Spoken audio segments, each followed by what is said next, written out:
আজি বনাও বলক আমাৰ বাৰীৰ নৰসিংহ আৰু ভেদাইলতাৰে শিঙি মাছৰ জোল। তেনেহ'লে বলক আজি দুপৰীয়া থালিখনত কি আছে আপোনালোকক দেখুৱাওঁ। এইফালে জিৰণ দি থোৱা মাছকেইটা মাক বাচিবলৈ দি ময়ো এয়া ভেদাইলতাৰ ৰসখিনি উলিয়াই ল'লোঁ।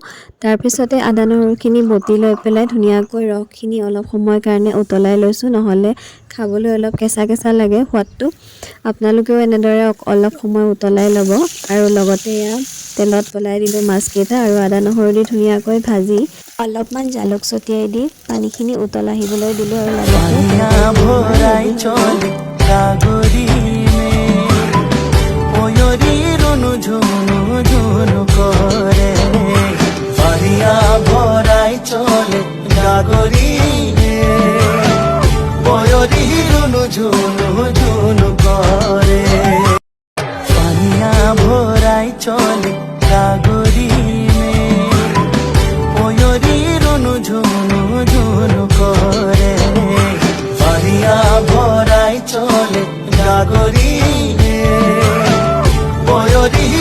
চলে